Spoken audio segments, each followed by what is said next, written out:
This is a devastating and heartbreaking day around the country, particularly for Asian Americans who awoke today to the news that 6 Asian American women were killed in 3 separate shootings that clearly were targeting people of Asian descent in massage parlors in the Atlanta area.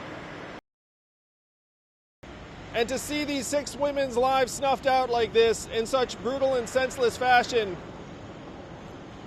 it's heartbreaking because you think about these women, their lives, their hopes, their dreams, their children, their families who will never see them again, and why. I grew up Asian American in New York, and I was always accustomed to a certain level of bullying, of racism, but it took a form of mockery, of invisibility, of disdain, but that is metastasized into something far darker. You can feel it on the streets of New York. When I've been walking the streets with my family, you can sense that the energy has changed, that now what started out as invisibility or a sense of foreignness has now become hatred, violence, assault, people feeling that we do not belong in our own country.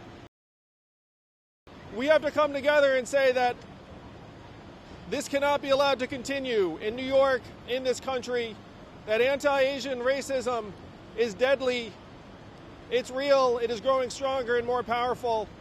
And we call on people of every community to come together and say that Asian Americans are human beings. Asian Americans are just as American as everyone else. We should be treating hate crimes as such. And make no mistake, these women were targeted on the basis of their race. It's also true of the woman in Flushing, of the man on the subway, of the restaurant worker. They're all targeted because of their race. We all know this, and we have to start acting like it, as a government, as a people. Some of these incidents were not treated as hate crimes, and that's unacceptable. The people in the Asian American community know that we are being targeted, and we need our leaders to step up and recognize the same. These are our streets. This is our city. We cannot let fear take over us to the point where we do not feel like we can go out and live our lives